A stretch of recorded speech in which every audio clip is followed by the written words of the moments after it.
Hey everybody, sorry for the delay. Thanks for attending our CMMC webinar, What You're Likely Missing About CMMC Compliance, hosted by NQA and TSI. So you'll have myself, AJ Polera, John Birmingham from TSI, and Tim Woodcomb from NQA. Tim, if you would like to go to the next slide. All right, so everything is being recorded, and an email will be sent out to all attendees and most of the people who have registered, so they'll be able to look back at the webinar and the recording. And so in case you miss something, you'll be able to find anything that you might have looked over. Next slide. All right, so this is the agenda. Now, we have obviously introductions, updates to the actual standard, and the timeline for rollout. Obviously, that's the big question, and then we'll give a little bit about background about TSI and where they fall in the CMMC space, and preparing for this rollout. Things that need to be considered, and then additional remarks that both NQA and TSI have noticed and feel the need to communicate to everybody here. And then we'll open it up for questions and answers at the end. So we'll try to move pretty quickly through everything. That way we have sufficient time for Q&A before the end of the day.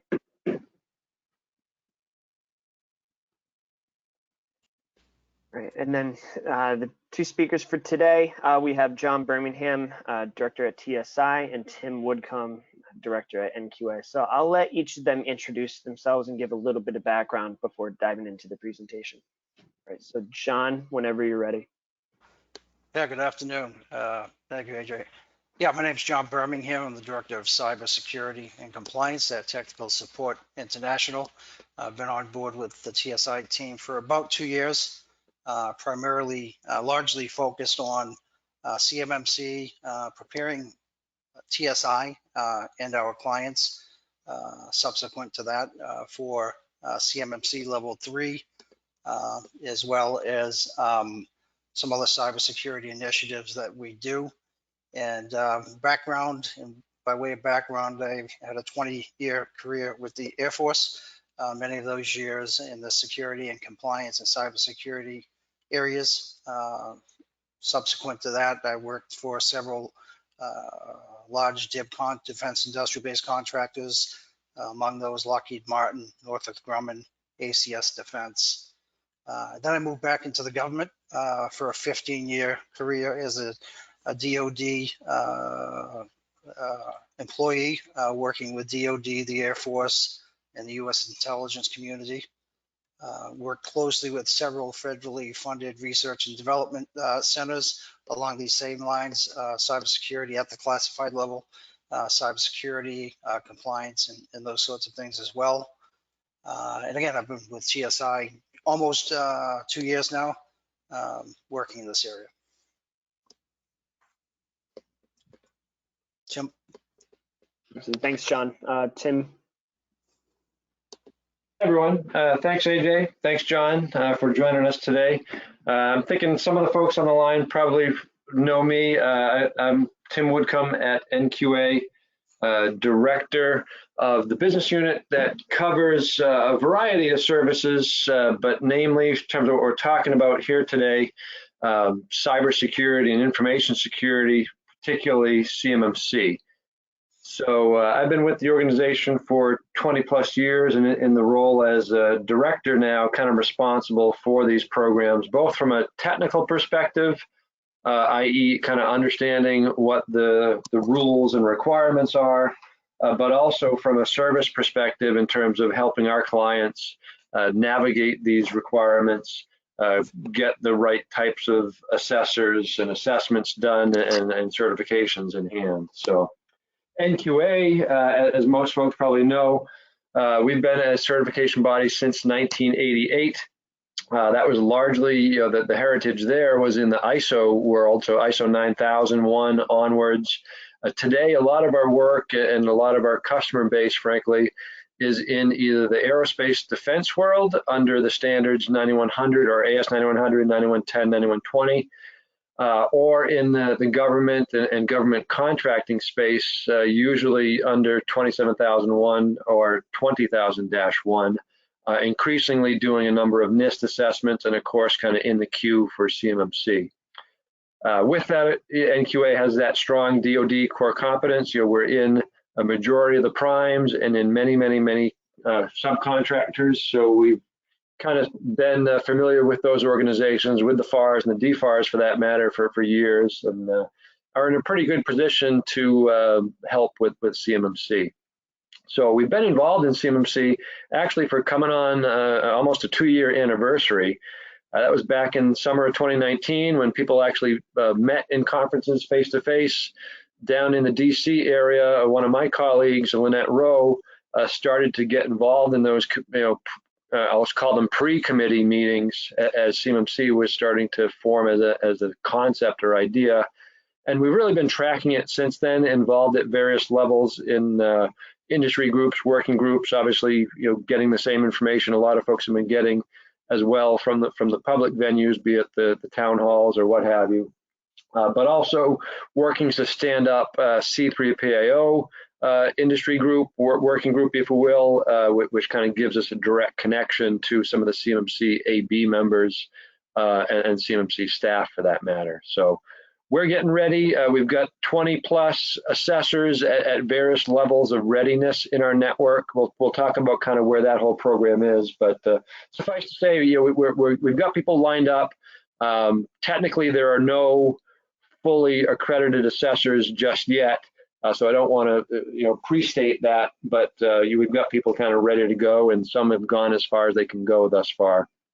And similarly, with us as an organization, we are what's officially called an approved C3PAO candidate.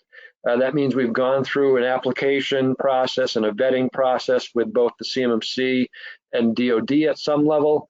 And essentially what we're waiting for is we're in line for our CMMC Level 3 assessment, which will be conducted by a government body called DIBCAC. And again, we'll talk about where C3PAOs are in general, but suffice to say that that's still pretty much on the cutting or leading edge there. And that kind of gets to in my first couple of slides. I'm going to just kind of set the stage. We're going on the assumption that most people in the audience are familiar with CMMC and have been tracking it at some level for some period of time. So this is not going to be a CMMC 101 type scenario, but I do want to just give some updates as we know it. Bottom line is CMMC has yet to fully begin, so it has yet to kind of launch or go live. Based on everything that we know, my forecast would be for a ETA or a launch, and at that, maybe even a soft launch, early 2022, perhaps as early as January 2022, likely sometime Q1 2022, but not probably before then. However, one of the things that we are going to mention in passing is, despite CMMC shifting to the right on the schedule a little bit, the NIST 800-171 requirements, and particularly a newer requirement to score and submit a score into a database called SPURS, that is in force and has been in force since December of 2020, so several months back now. It's closely related to CMMC, and it's almost a stepping stone by design to get organizations ready for CMMC. So while that's not going to be the main topic of what we talk about today, both John and myself, I think I'm going to reference it a little bit and show you some of the connections of where the CMMC world points to the NIST world and the synergies there and how you might take advantage of that. Other updates, as I mentioned, on the launch side, we're waiting for some stuff on the C3PAO side, but we're also effectively waiting for the RFPs to drop from DoD. Initially, I think again as late as or as long ago as late last year, there were a number of RFPs that were identified to be the pilot RFPs for CMMC. Those have all kind of shifted or not dropped, or in some cases they've dropped out of the rotation, if you will, for CMMC. So to date, to our knowledge, there are no RFPs that specifically call out CMMC. There are several RFIs and RFPs that are frankly non-DoD, for example, GSA, RFPs that reference or kind of reserve the right to invoke CMMC in the future. But technically, again, back to the bottom line, CMMC does not yet kind of exist yet, so there are no RFPs that are calling out for it, which obviously makes sense. One thing we are starting to see is the deployment of CUI, meaning documents being marked as CUI, or that CUI knowledge base starting to come into force. Kind of anecdotal comment here, NQA ourselves just today was getting some CUI and handling that in the manners that we needed to. So one of our first instances of seeing documentation marked as CUI. I know that's been that can be a webinar in and of itself of do you have CUI? What is your CUI? How do you know if you have CUI? Suffice to say, a lot of the organizations on the call, I believe, especially if they're NQA customers and kind of working in the DIB, you probably have information that would be considered CUI, whether or not it's marked as CUI just yet. I do think you'll start to see that to come into force. Government is rolling it down, which means the primes will be getting it and they'll be rolling it down to the subs and so on and so on. So that is beginning to cascade through the ecosystem. Back to the CMMC space, as I kind of alluded to, the people that are going to do these assessments, the assessors, they are still kind of in waiting as well. There have been a number of folks that have gone through a provisional assessor training, but that is exactly that. It is provisional. They still need to go through the official CMMC assessor training, and that is kind of the critical path waiting item. That CMMC assessor training has yet to be finalized. And furthermore, the exams for those assessors has yet to be finalized. So we're looking at, again, kind of Q3, Q4 for that stuff, maybe some of it tipping over into early Q1 2022, which kind of speaks to the estimated ETA on the whole program. And then kind of coalescing as well is the C3PAO marketplace. That has begun. There are roughly, I think there's 170 some odd approved candidates like NQA. From what I had heard, there may have been as many as 400 applicants initially. There may be as many 400 applicants initially. But to date, there are some total of 3 C3PAOs that have been fully authorized and put into the marketplace. However, again, those 3 C3PAOs are kind of all waiting for the above items to come to fruition. So NQA is in that kind of leading group. We are in conversations with CMMC AB and kind of getting pushed to the DIBCAC scheduling queue. So I don't have anything quantitative to mention on that, but I do think that we'll start to see ourselves move up through that process in the next coming weeks and months. So that's a quick update on the kind of whole ecosystem.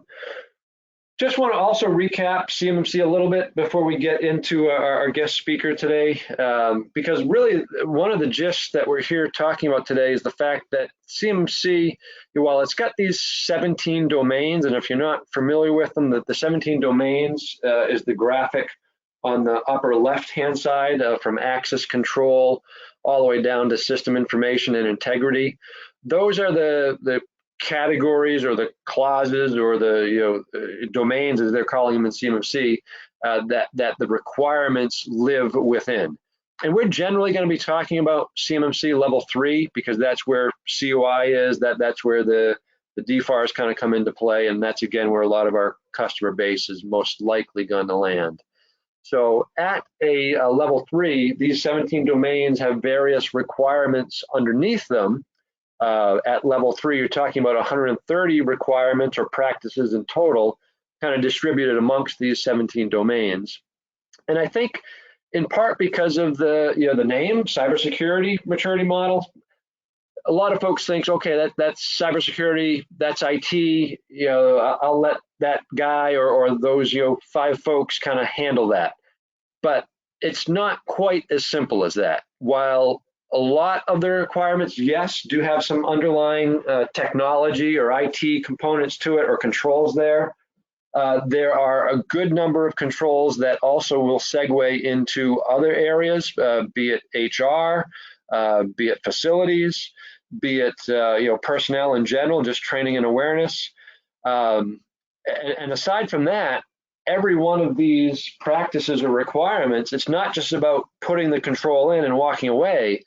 You do need to have documentation, policies, procedures, and again, kind of the underlying awareness or maturity throughout the organization. So handing the CMMC project over to the IT team is probably going to be a recipe for failure. So that's really the gist of what we're here talking with our guests today about, is their experience in going through a readiness activity and some of their lessons learned and takeaways, particularly not in the technical arena, but outside of that.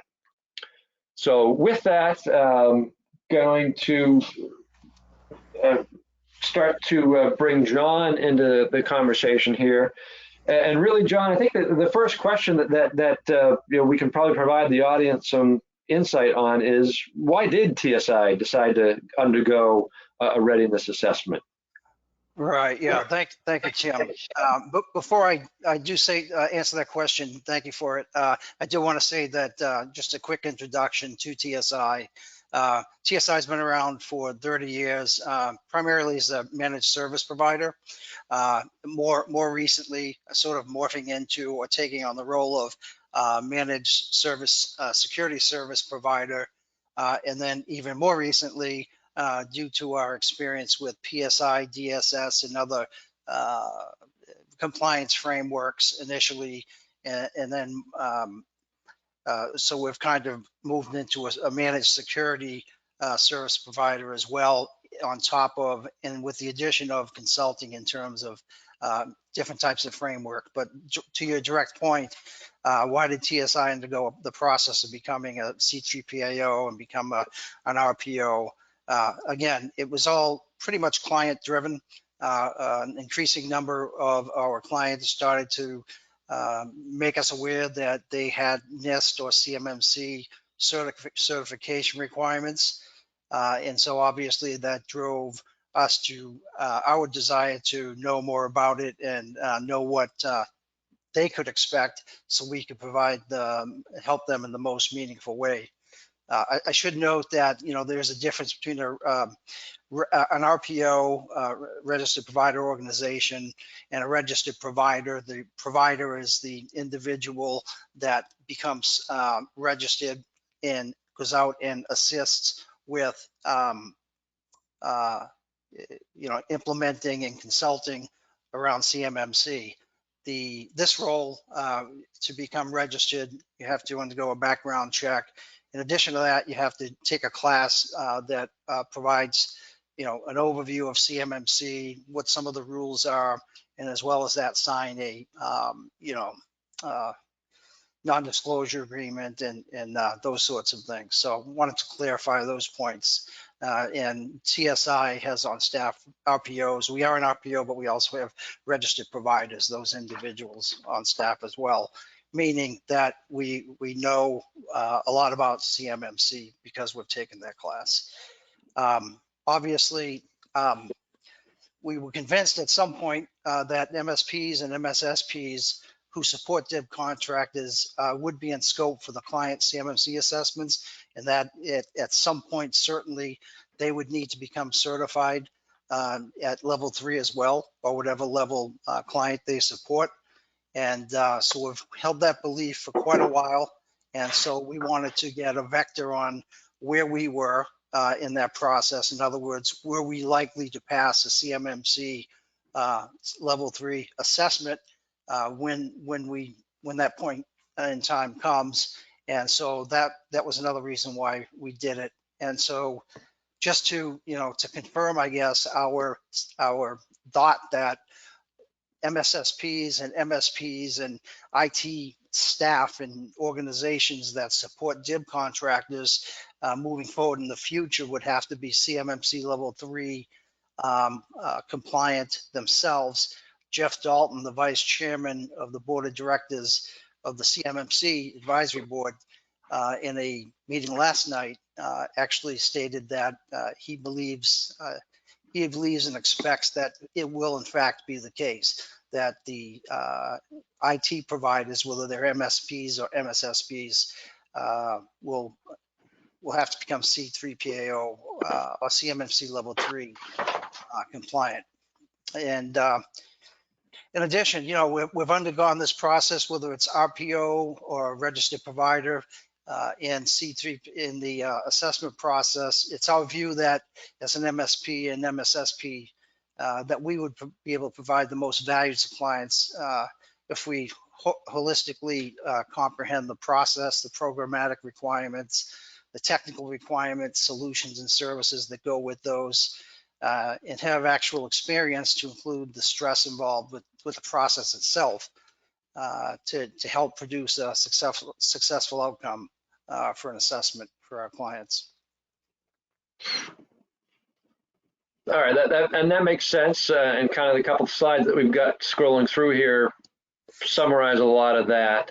And just to be clear, you guys are set up to be an RPO yourself, but this readiness assessment, was this done by internal, or did you outsource that to another firm and get a fresh set of eyes on your activity? Right, yeah, absolutely, good question. Yeah, it was an external assessor that conducted the assessment against us. It took about 7 or 8 weeks to complete, and they're a C3PAO,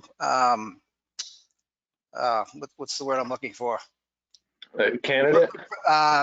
Yeah, right, candidate. They were also a principal assessor. Okay. They were on the initial assessors that the word escapes me, but yes, they were a candidate, and they were also in the provisional assessor. And I guess just to be clear and to put kind of our caveat here, that was not NQA. NQA is on the C3PAO side only. We're not in the RPO side, and that's familiar with us kind of in the ISO territory, where we act strictly as the certification body and don't do any consulting, but we establish kind of a network or relationships with folks that we know do their due diligence and set up clients in an appropriate manner. So in this ecosystem, in the CMMC ecosystem, it'll be a similar type arrangement where an organization like TSI as an RPO will get to know what your capabilities are. But as a C3PO, we won't delve into that area. We are allowed to do gap analyses. We didn't do your gap analysis per se, but that's different insofar as going on to help with remediation. Okay. Yeah, absolutely. You're right. And this particular company, who will disclose it towards the end of the webinar here, was actually out of state. We did that on purpose. And so to keep that sort of fidelity there, Great. And segregation. Okay.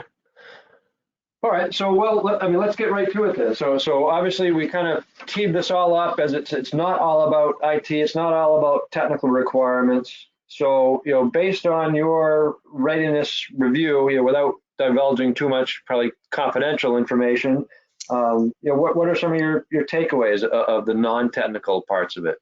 Right. So let me just start by stating the obvious. There's really 2 big components, right, with CMMC level 3.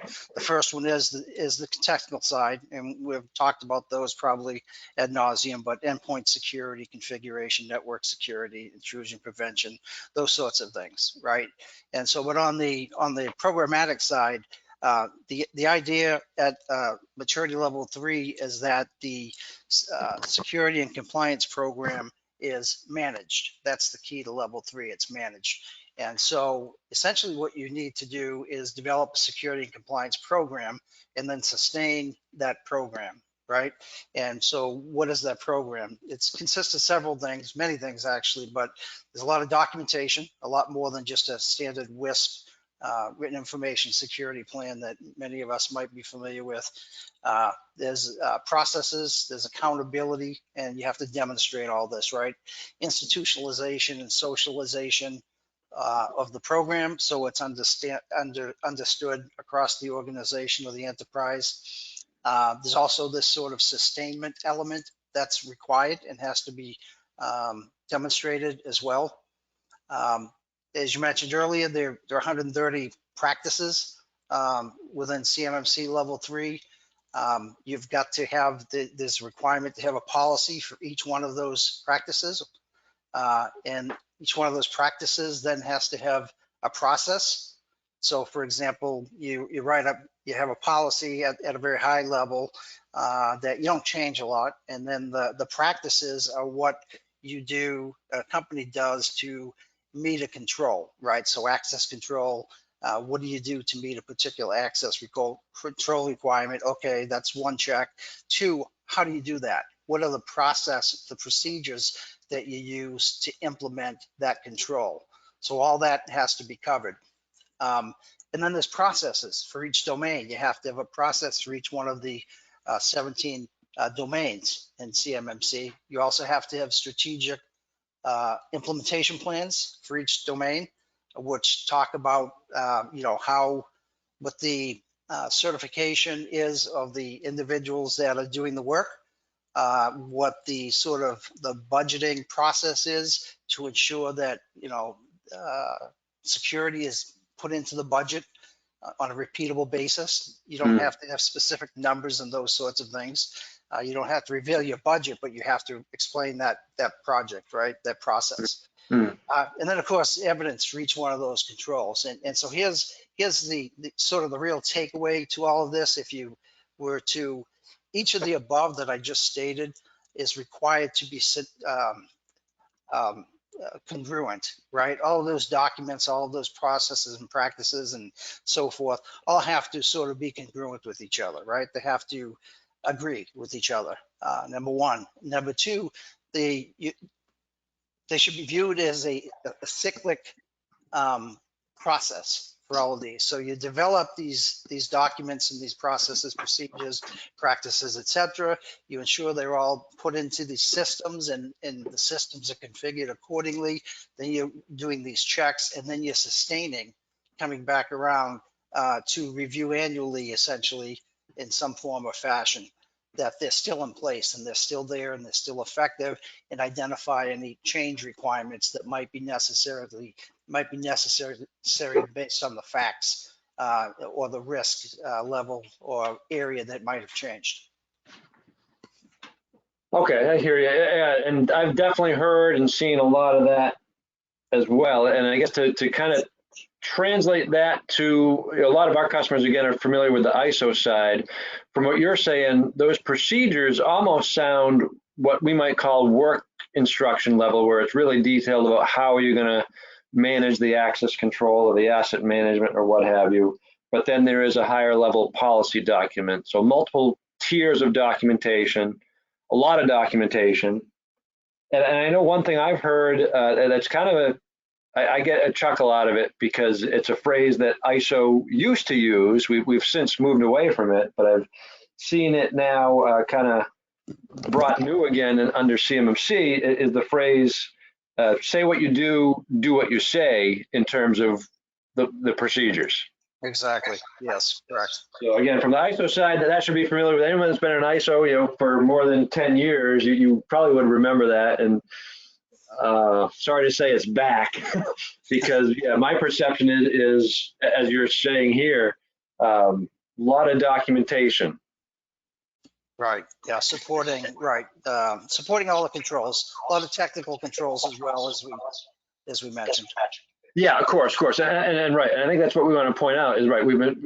I've certainly seen a lot of webinars, or focus has been on those technical controls, but it's not just putting that control in and walking away, as you said, if you're talking level 3, because level 3, you need to have that documentation, you need to have that active management, you need to have that maturity, and that's all part and parcel. Absolutely. Active management, right? That's Yeah. a good way to put it. Anecdotally, I've also heard, to support what you say, that the people interviewed during these assessments, and this actually comes from the C3PAO side with the DIBCAC assessors. Certainly, IT folks. Again, I don't want to say that they're not included. That they're probably going to be the primary, but kind of what was unexpected was that the assessors went so far as to talk to people about the budgeting.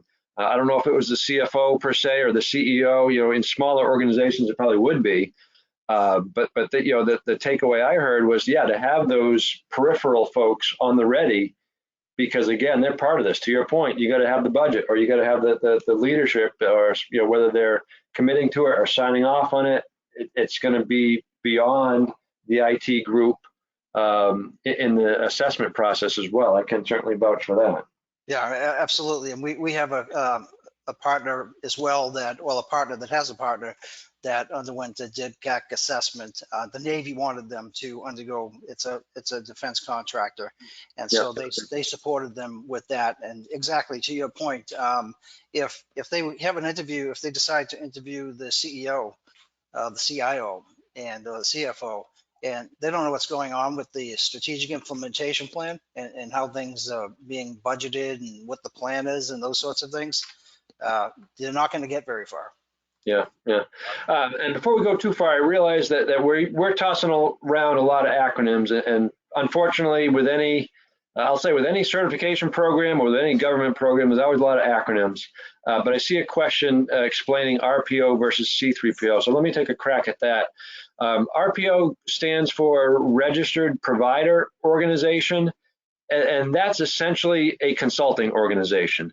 As John mentioned, within an RPO, there's RPs.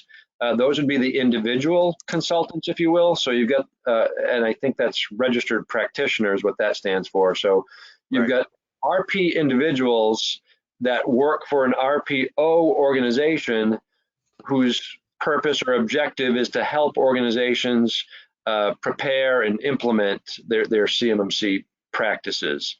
And then almost on the other side of the fence, there's a C3PAO, which they've actually been kind of changing the phraseology around, but ostensibly stands for Certified Third-Party Assessing Organization, akin to the certification body in the ISO world, or your auditor, your registrar, whatever you want to call it. But that organization, that firm that would come in and actually do the assessment, and that, of course, is underpinned with assessors. So kind of likening back to your SAT tests, RPs are to RPOs as assessors are to C3PAOs, but one's on the consulting side, one's on the final assessment side, so to speak. So any other takeaways? I know you talked obviously about documentation. I think you got a couple points here. Do you want to expand upon some of the other takeaways beyond just the documentation? Yeah, certainly. So one of the other key findings that we had, and we sort of knew it before the actual event took place, that some of these skills were critical, but it was confirmed to us that the level of detail and the breadth of the assessment required more than just the IT staff, right, or the IT element of it.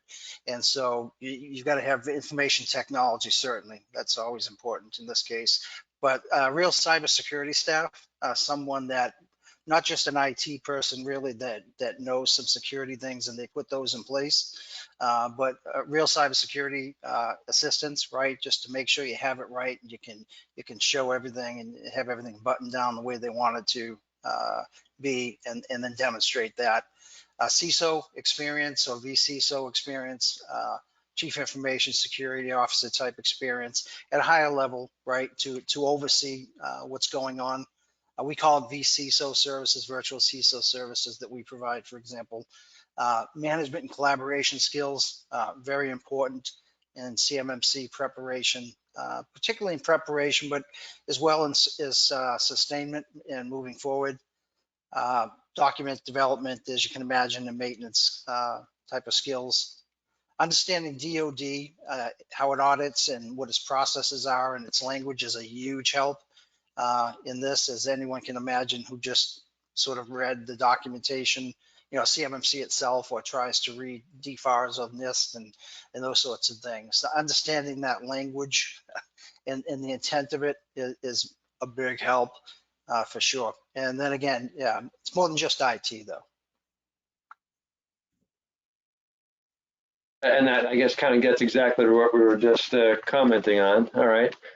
And then timeline, can you tell folks about how long it took to get to this point for you folks? And granted, I guess, it's all probably a matter of context too of where you started. So maybe a little bit about where you started, how long it took from there, and where you think you are. Yeah, right. So we think we're in a very good position. We feel like that's been, kind of semi-certified at this point by a knowledgeable third-party assessor organization. And so this is a rigorous and detailed process, right? Every control was reviewed in accordance with the assessment criteria, which in some cases has as many as several different elements to it. So I did want to throw this out there. I know it doesn't go directly to your question, Tim, but for example, you have controls, and the first question is, what practice do you have to meet that control, right? And so you define that. That's pretty easy. And a lot of organizations stop there, or they may get to, the second question, is the practice actually implemented? They're going to look and ensure that it's implemented, right? And then what is the procedure to implement the practice? A little bit of redundancy there that from my previous discussion. But is the practice reviewed for effectiveness and how often?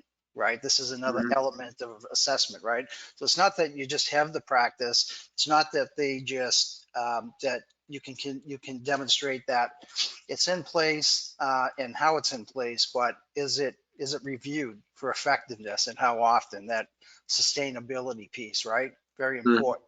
And these are actual elements that they'll go through when they conduct the assessment, right? So they won't just ask those first and second level questions. What is the process used to ensure the practice is implemented, tested, and reviewed, right? How it changes to practices made and who approves those, right? So you have to have those sorts of things, those sorts of elements covered for the interview piece, really, is what it gets down to. But it's more specifically to TSI's case. In general, from our client's perspective, we find that it takes 6 to 18 months of runway, right, to kind of get to the place where they'd be comfortable with doing, and then again, it all depends on the client, comfortable with having, a readiness review, right, conducted on them. TSI started its engagement really in this area approximately 2 years ago, 2.5 years ago, from the very beginning, right? And it took a lot of research and development on the IT side and the solution side. What's going to work? What really are they looking for here, and those sorts of things. So we have sort of cracked that nut internally. So I don't want to say it would necessarily take that long for a client, because some of that's already solved at this point. But for us, it was about 18 months, right? It's about 18 months. From pretty significant, especially since you're kind of in that technology space and you probably knew about some of those controls or had them in place already. Right. Now, do you guys have an ISO 27001 certification or anything similar to that?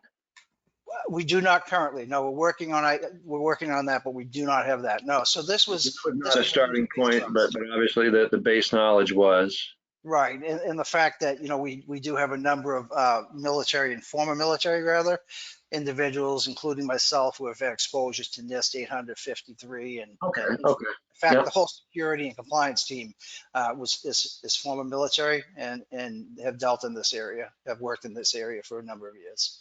So that's where TSI kind of focused to bring in the knowledge, right, based on this. Yeah.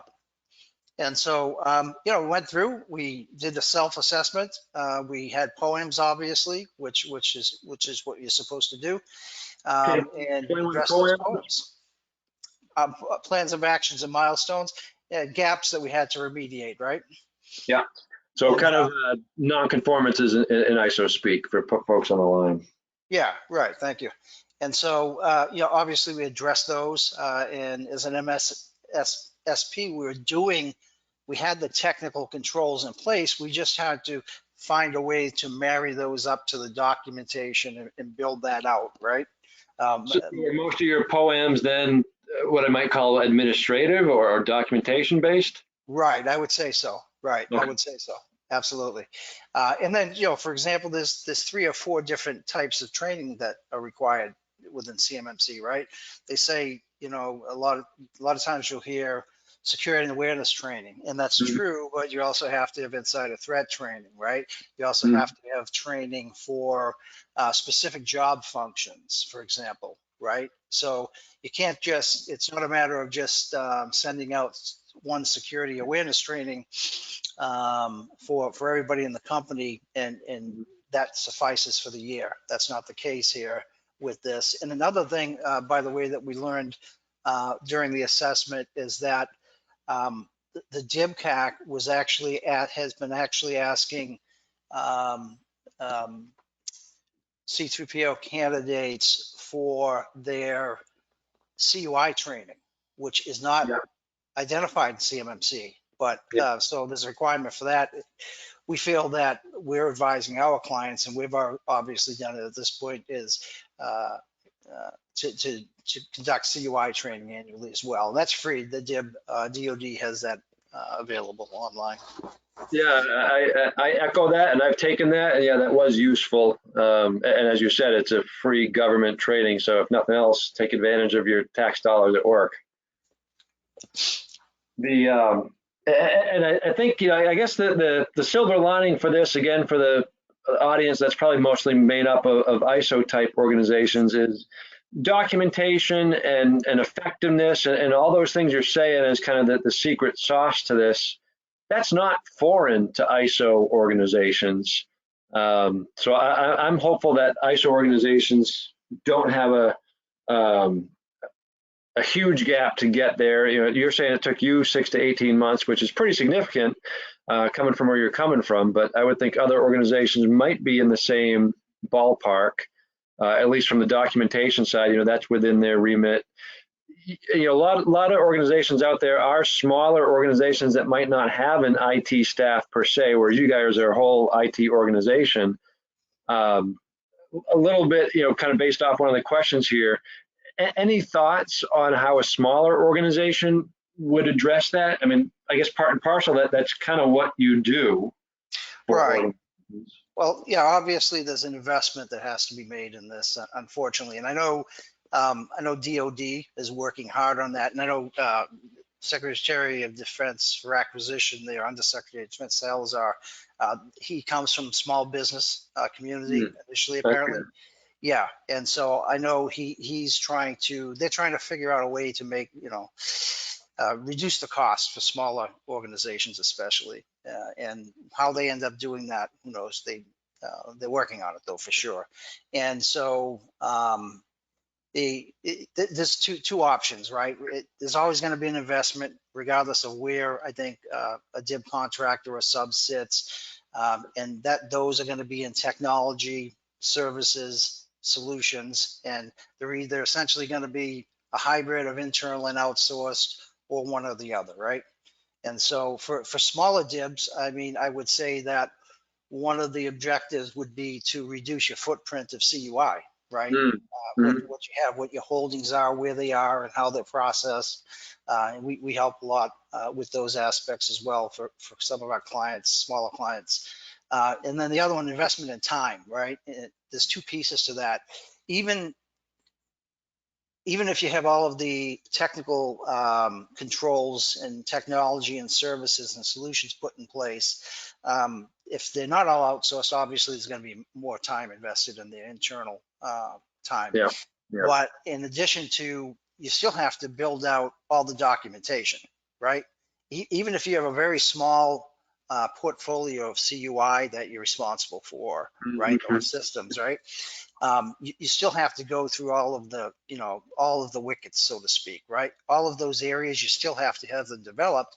You just, state within some of those areas that this doesn't apply to us, right? And here's why, and have this, but it really has to not apply if the assessor, when they come out, if they see that it applies and disagree, then you're into an appeal situation, right? But that's a good point, yeah, because again, kind of from the ISO world, there are some instances where organizations can, take exclusions or say this is not applicable. Same in CMMC, but limited, and it really needs to be rock solid. That you just don't do it. It doesn't exist. Right, exactly. You don't want to do it. It just doesn't exist. Right. Okay. I don't have an internet connection, right? Yeah, right. So that kind of, frames it well. It's unlikely that many of these practices would be NA, but in theory, it is possible. Right. And so try to get to that position for a smaller DIB, obviously, would be important. And then obviously, much smaller DIBs just presumably would have to outsource as opposed to hiring staff, right? And that's again, kind of a similarity to ISO, and these conversations aren't meant to be an infomercial at any means, but just sharing information. But obviously, TSI is a MSP, MSSP, and that's a path to have smaller or larger organizations potentially outsource the implementation or some of that lift, or potentially, I don't think you can really outsource all that lift, but some amount. Right. Just an organization might engage a consultant to help them get ISO and do the training or do the procedure writing for ISO. So, right, as you said, it is going to be an investment, whether it's an internal investment and whether or not you have the bandwidth and the competencies to do it all internally. If not, people should be aware that there are organizations out there, consultants, RPOs, and there's a huge number of RPOs, frankly, in the marketplace that can help organizations get there. Right. All right. So how about talking a little bit about timeline, just in terms of what should organizations be thinking about now? You talked about the timeline. We talked about the fact that the whole kind of schedule is getting shifted a little bit to the right. What's your final kind of words for what should people be doing now? Right. Well, firstly, if they haven't already, consult with their contracting officer, or if they're a sub, their prime. And I know that's easier said than done, to find out what type of CY requirements they may have currently, right? That's the first place I would say to start. The second thing to do is to either conduct an internal gap assessment or have a third-party gap assessment conducted to identify those areas that are going to need to be addressed, right, moving forward. And then that way you can build out sort of a roadmap and or a budget and those sorts of things and planning, right? But again, they're going to want to have a runway of 18 months, right? For sure. Now, going back to one of the original slides, already DFARS 7012 requires those things to be in place, but not everybody has those in place, right? Right. So you've got to have the following things, right? You've got to have what they call either an internal or a third-party gap assessment, right? That's going to result in a system security plan, right? Which addresses each of the controls and how they're being met. And then it's also going to result in a plan of actions and milestone, which is the gap between where they're supposed to be and what you're not doing, right? And you kind of list those out, and then create a NIST score, which is a score based on the maximum is 100, and very few smaller organizations start with 100. But it's based on your poems. Each one of those controls is either 3 points, 5 points, or 1 point. If you meet all of those fully, then you get 100 points, right? but you have to put that NIST, calculate that score, and put that NIST score into SPRS or SPURS, as you mentioned earlier, right? So you got to have in SPURS the assessment date that you had the third-party assessment or internal assessment completed, the system security plan, the plan of actions and milestones, and the date that all those plans of actions and milestones will be completed, as well as the NIST score. You have to register those with SPURS. Currently, for any new contracts or contractors that are not in SPURS, new contracts will not be awarded if you don't have that information in SPURS. That doesn't affect your current contracts, but if a new contract is coming out, the DIB contractor will not be considered for the contract if they're not in SPURS. So that's an important thing to know. I think SPURS could and probably should be a whole separate webinar, because I know last I heard the numbers of folks that were in SPURS is a small percentage of the DIB as a whole. So while that was a requirement as of several months back, I think if you in the audience haven't yet done your NIST scoring and put it into SPURS yet, you're not alone. Right. Yeah. Do RPOs or does TSI help out with that as well potentially? We do. You have yes. on there? Yeah. Okay. I know NQA does as well, but again, we would be doing again more of what the gap assessment is as opposed to the remediation. That kind of gets back to RPOs can get a little bit more on the other side of the fence in doing the implementation side. Right. Yeah. And what we do there, Tim, is just what I stated. We conduct a gap assessment. We develop the framework for an system security plan. So the deliverable, right? And again, not a commercial or anything like that, but I'm just sticking to the facts. The deliverables would be a system security plan, a POAM, plan of actions and milestones. We would do the risk score as well. And then what they call a risk assessment report, which is a subcategory within CMMC. We also provide that risk assessment report as well, because they're required to have that. So that's a good starting point, right? Okay.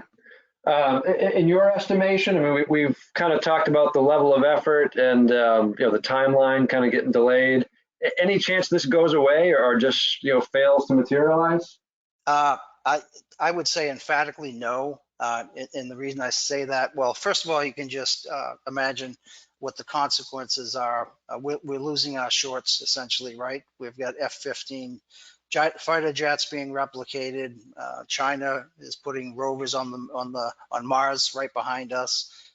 They just put up a space station last week, I think, to compete with the International Space Station. The new Biden executive order kind of points and leads to CMMC, but I think the real telltale sign is that during the May Senate Armed Services Committee, which is chaired by Senator Joe Manchin, Jesse Salazar, the Deputy Assistant Secretary of Defense for Industrial Policy, stated that CMMC is not going away. That's not going to happen. We can't afford for it to go away. We can't afford to do nothing, essentially, right? And so what they are trying to do is disseminate less CUI so it flows down. Only what needs to flow down flows down. They're viewing that as a way to cut costs, and maybe have more divs at level 1, for example, or something like that. Yeah, but it's that makes sense. And I agree with your point earlier that even within an organization, try to minimize, how far and wide your CUI goes or how many people have access to it. I know that's one of the strategies we're taking at NQA. We're going to have some level of CUI. Our CMMC activities are going to be considered CUI, but by and large, what we do today is not CUI. So we're going to have that kind of segregated, and it sounds like the government is taking that same path. It is get that under control so that you're not scoping everything and everyone into this. Right. Yeah, absolutely. All right. So let's see. How about, looking kind of both backwards and forwards a little bit. We mentioned NIST. Maybe we want to take a few more minutes to talk about that because there are a couple of questions on that. How does NIST tie into getting CMMC ready? Right. So NIST 800-171 it has 110 controls in it, right? CMMC level 3 has an additional 20 controls in it as well for 130 total controls. And so now we know that CMMC also has this programmatic and management element to it that NIST 800-171 didn't address. So placing that aside and just looking at controls, 110 versus 130, if you look at it that way, then if what I think DoD is trying to do with the SPURS submission and the NIST 800-171 is saying, pointing DIB contractors in the right direction, moving them to the right of the field, saying, towards CMMC, let's get CMMC or NIST 800-171 compliant with the 110 controls, and that's going to take you 2/3 of the way there, right? Roughly 2/3 of the way to CMMC level 3. And if you start that now, theoretically, by the time you can build in the maturity as you go or after that CMMC 3 requires. So it's a directional, right? It's stating that you have to have this right now. We know CMMC is sort of a big lift, but we don't think NIST 800-171 is a huge lift, and you need to do that now. You need to be in compliance with it. And oh, by the way, it's going to get you about 1/3 of the way towards CMMC level 3 compliance. Yeah, I agree with that because I think it was kind of by design. I mean, granted, that requirement for the NIST scoring and the submission into SPURS, I feel was kind of snuck in the dead of night into one of those DFARs. I agree. That aside, maybe the delivery aside, the thought process was good. To your point, it's almost forcing organizations, if they hadn't already complied with 7012, which required them to do a self-assessment to NIST 800-171, this kind of forced their hands to fess up to at least a score. And I guess, as we've seen some of the questions, if organizations are comfortable and have the competencies to score that themselves, then fine, they can go ahead and do that, and whatever the score is, put it up there. But if they weren't comfortable with that, it again kind of forces their hand to figure out the path forward, whether they bring people in to do that, or whether they find a way to figure it out themselves. That SPURS scoring is kind of the next step up from saying you do it. It's actually putting a number against what you're saying you're doing, which is all preceding someone like NQA coming in as a C3PAO and really giving that third party attestation or confirming of what you've said you've been doing. Right. Okay. All right. Well, I think that's a lot of good information about your experience for your readiness assessment. Again, and we should probably reiterate again, you've been through a readiness assessment, not an official CMMC assessment per se, but that readiness assessment, through a qualified firm to the exact requirements. And I guess that kind of segues into some of the additional resources you want to highlight here. Right, yeah, so the reference to the assessment or the readiness review that we had, you can see on the slide here on the right side, was from Guernsey. They're out in, I believe, Tulsa, Oklahoma. That's the attestation letter there. They were a provisional C3PAO, and they're going to be a C3PAO. And essentially it's saying that they assessed us given the current CMMC requirements as they're known to be. We understand that all of these may change, and essentially the result, they concluded that TSI, Technical Support International, if we were assessed today at level 3, CMMC level 3, we would pass the certification if everything stayed the same, right? And we know right. that's the target. I guess you had Ben Franklin up there earlier to clip a quote from him, if anything we can count on in CMMC, it's change. Yeah, that's right. Yeah, certainly. So it's a, you know, it's a big endeavor that they're doing. It's probably the biggest, it's the biggest EFARS change in I think history, perhaps, or close to it or second to it. And so it's going to take a long time to get it right, obviously, but I think they're actually doing a fairly good job. So yeah, And so the size or scale of this again, I think you mentioned, was it over 8 weeks that Guernsey was there? right. I think it was just past 8 weeks that they were there. They weren't on site the whole time. The way that works is, Just for clarification, because that's probably going to drop some people to the floor when they hear that, comparing that to an assessment there that's a couple of days. yeah, right. So the way that actually works out is that, I'm glad you asked, that essentially what you do is the first thing they ask for is your documentation, right? All the things we've discussed previously, right? And they ask you to send that to them securely, and they have a secure way to do that. And they review that first. That's the first phase. And essentially, if things don't make sense at that point, they won't continue, just like you wouldn't continue with an audit, right? If you showed up and just the documentation wasn't there to begin with. Okay, and again, in the ISO world, we have what's called a stage 1, which sounds kind of similar to that. Right. So that's what they do first. And then the second phase of that is where they conduct interviews. Essentially, anybody that they want to speak with, anybody in the organization that is responsible for the controls, right?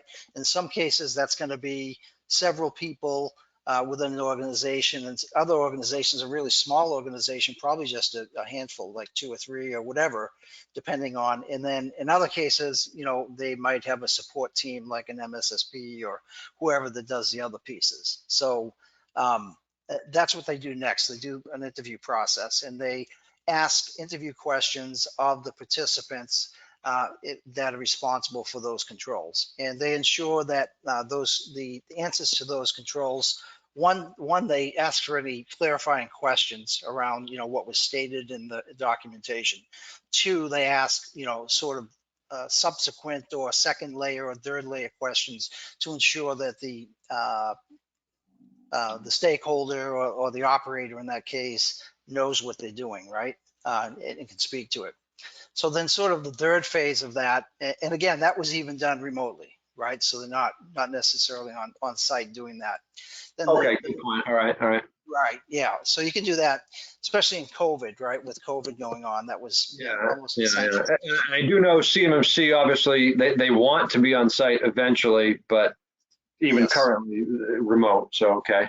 Right, yeah. And so then the third phase is they again talk to I'm going to call them operators, whoever's responsible for particular controls that they have some additional interest in, and they'll ask for an over-the-shoulder demonstration of the controls. Okay, so if you have a security team, your security manager or your network security manager, shares a screen, demonstrates to them how they do that, and it kind of demonstrates the procedures, right? How they can control it. It sounds a lot like ISO audits where, the auditor will say, okay, I read your procedure, now show me this part of it, show me what you do, demonstrate it. Yeah, absolutely. Then they'll want to see they'll want to see evidence where, for example, we have system information, security event manager, intrusion protection, those sorts of things. They want to see logs from that. Okay, you say in your processes that when you have an event that meets a certain criteria, you take the following action, right? Now, please show us that action on a recent event. And from an ISO perspective, again, that's what we would call, what we would have called records historically. I guess I still call them records. Records are documented information, that objective evidence. Yep, objective evidence, right? So they want to see the whole cycle of a control, right? So, for example, let's say access control.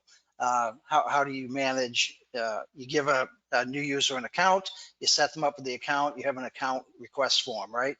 That gets approved by a manager, goes through HR, in this case, presumably to ensure that it's a US person, if it's ITAR or something like that, right? To get the account if they're going to have access to CUI, those sorts of things. And then it goes to the IT desk or the IT person, whoever creates the account, right? So they want to see that whole cycle, right? And then how the account's built, right? Things like that. So again, think of everything in a cycle, from that policy straight through to the implementation, and the result is really what they're looking for. Now, not on each and every control, but a fairly large number of controls they wanted to see that full cycle.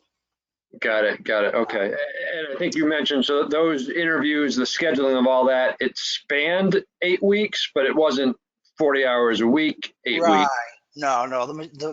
I would say, yeah. So time wise, and again, we talked about, time investment. That's even part of this, right? Earlier on.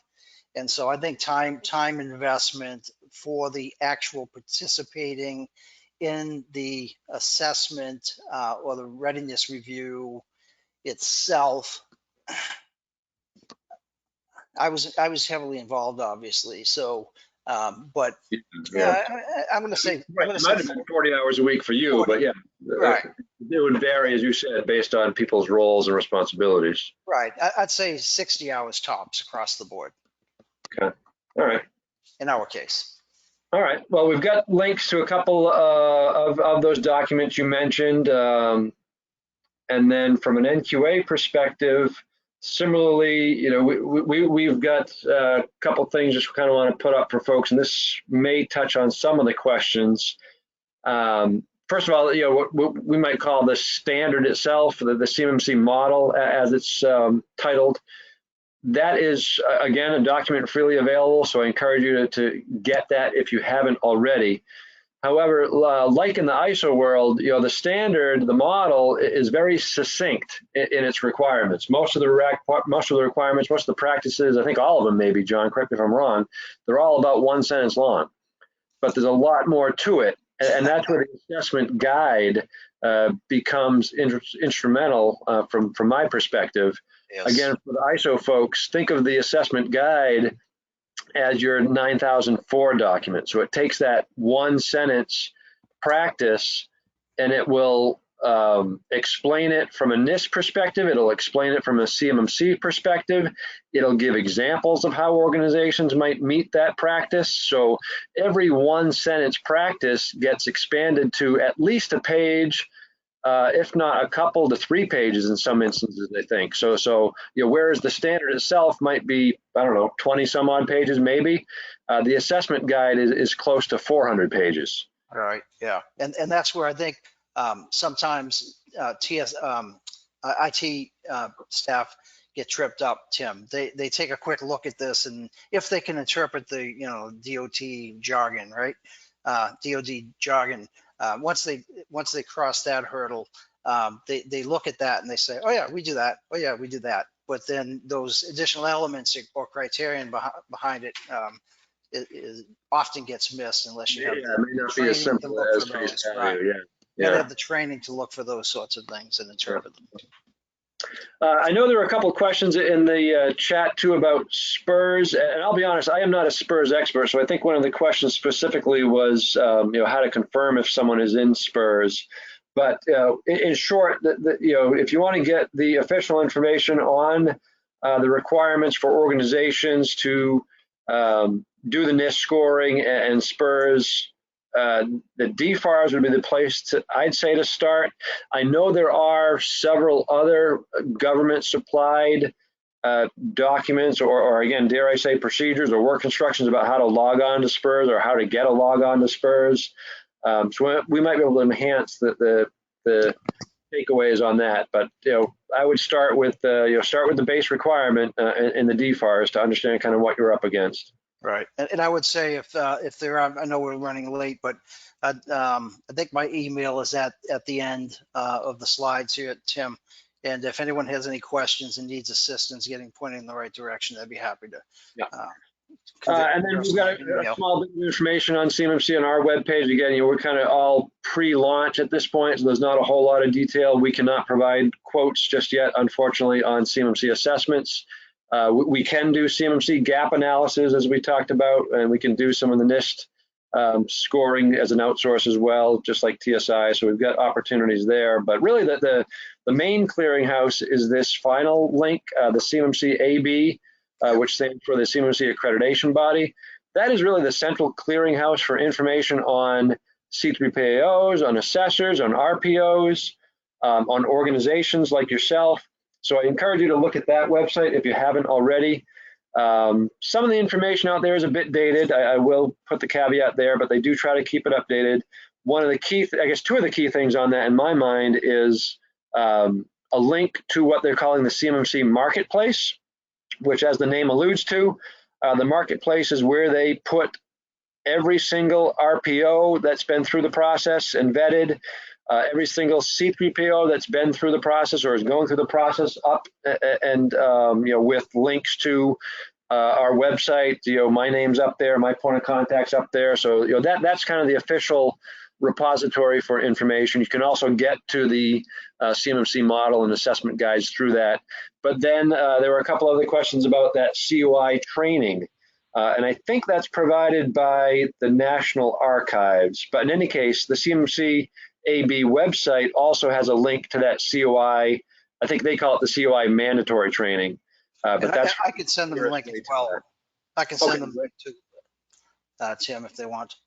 Great. Yeah, we can follow up with that. So that's kind of the slide deck in a nutshell. As John mentioned, we've got contact information if you do have other follow-up questions, either from a sales perspective or more technical. I believe we had the webinar posted till about 4:30, so that leaves us around 15 minutes for some Q&A. I've tried to at least address some of the questions that were coming in through the dialogue, but I guess AJ or John, I don't know if you're looking at some of the questions, anything that you want to pick out to respond to directly here? There's just a few unanswered, and the first one being asking for just to expand a little bit and just repeat what you guys talked about on SPURS in that point system. Right. We might have done that a little bit, but I guess in a nutshell, I'll start it, John, you can fill in, but the SPURS requirement was as of December 2020.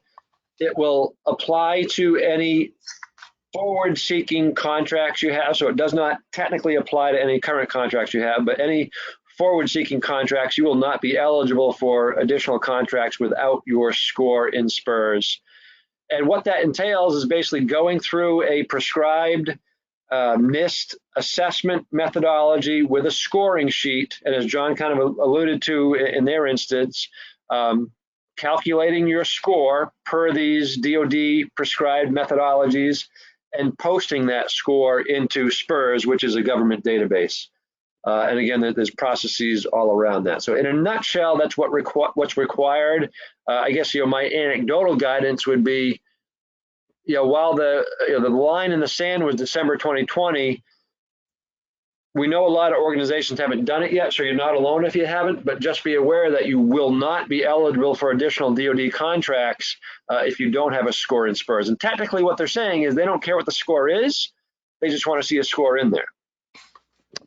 Anything to add to that, John? Yeah, just what Tim said, obviously, but you got to have the score. You've got to have the fact that you got to test the fact that you have a system security plan, right? You have to attest to a date that you had the assessment, gap assessment conducted, or conducted a gap assessment yourself, which results in the system security plan. You have to name your system security plan in addition to that, give it a name. So you have to have it to name it, right, is the idea there. I think that they're trying to get at. You have to state that you have poems as well. And then one additional item in there that's way down at the bottom, not everybody sees it, but you have to state when your poems will be remediated by. Give them some date. They don't necessarily hold you to it, right? Yeah. Yep. Okay. And I assume that there's another question about how an organization would confirm or check to see if they're in there. I assume you'd simply log into SPURS and Right. So you have to get an account Yeah. first, and then we've got some instructions on that as well. I don't know offhand exactly what that is, but there's a website you go to. You Yeah. have to. There's and- instructions. And right, my guess and a is the certificate. issue being if someone was new to an organization, they may not know, they may not have an account, and how do they link up with what may be in there? So that might be Right. something we can follow up on. Yeah. And then, John, I don't know if you'll have any insight on this. I can take a crack at it, but there's also a question then about, estimating the implementation or ramp up time or readiness time, if you will, for a company that's already got ISO 9000, 20000, 27001 certifications. And I suppose that they're saying that they're in full NIST 800-171 compliance. That'd be The case, then they should be in pretty good shape. If full NIST compliance is 110 out of 130 controls. Now, I think full NIST compliance might be in the eye of the beholder. So, right. make sure that you harken back to what John said. It's not just about having that control in place and checking the box, but all the procedures, policies, awareness, training, peripheral stuff that needs to be in place for CMMC as well. So if you've truly got all that as well, then it might frankly only take a couple of weeks. If you need to get more procedures in place, and I'll be honest, that's kind of where NQA was at as well. We had a lot of the controls in place just like TSI did. We kind of had to backfill with some of the procedural stuff. Then I think, John, your comments, I guess, were anywhere from, 6 to 18 months. So Right. it might be the lesser end of that spectrum because, again, from an ISO perspective, that organization probably has a good number of procedures or procedural templates at least to work from. But Right. probably several months. Yeah, and one of the keys there, so let's say it's several months. Let's say what the statement there is accurate, right? I would say somewhere in the area of 6-7 months, like you said, Tim. But I would also say that that one of the things that's important to note is that, and that we did, everything we created, we created it by the control ID. So we use the NIST control identifier, the control identifiers for NIST to essentially name everything, right? For mapping. So mapping in a way that what you want to do is set the assessor up for ease of assessment, right? Or review. So you want to show them things that they're used to seeing, names that they're used to seeing. So let's say you have a NIST document, and I don't know the name of a NIST document, but let's say it's named XY ABC document, right? And then how DOD is, they name things sort of a little bit strange sometimes, right? And their phraseology is often different in these documents. So we made sure we named everything the way that they expected to see it, right? So you'd want to make sure you have that mapping, full mapping, so you can just show it to an auditor, right? And say, this means this, right? And that's a good point because, we struggle with the same. Unfortunately, they didn't use the same numerology per se, so you kind of need to translate from NIST to CMMC. Right. Yeah. And then, so even there's additional domains. There were families under NIST 800-171, right? Instead of domains. And I forget how many there were, the 14 or something like that. 14, yeah. And now there's 17 under CMMC. Well, some of those were combined as well, right? And then some of them were completely. A little bit of mapping, perhaps, yeah. Right, so it might be more administrative, but still going to take some time. Yeah. AJ, anything else that you're seeing? Nope. It looks like everything's answered. So thank you guys so much. So I do apologize. I think I didn't, I neglected to kind of mention, some of the TSI offerings and what we do and just very briefly, right? And they're on the slides, the access to, and anyone that has attended today's webinar will have access to these. But there's a whole questions and answers that we typically receive. We have a set of those on our website, as well as the full plethora of CMMC managed services, whether it's the documentation management, vCISO services, right down to the technical implementation in security, managed security services. Apologies, I let the slide roll before I mentioned that. I apologize. Oh, that's all right. As I mentioned, TSI is, kind of a known entity to NQA, and often we'll get inquiries about, who can we reach out to for some of that additional help. And obviously the good folks at TSI are one of those organizations that we kind of are aware of. We're partnering with TSI for the sake of delivering this information, but typically, those inquiries would come to someone like AJ, and AJ would offer out several names, several organizations for you to consider, TSI amongst others, kind of organizations that you would then need to contact and do your due diligence to see what the right fit was. All right, with that, AJ, I guess that's probably about it. Yep, I think that's everything. So I want to thank everybody for attending. Tim, John, great job. Thanks again. This was fantastic.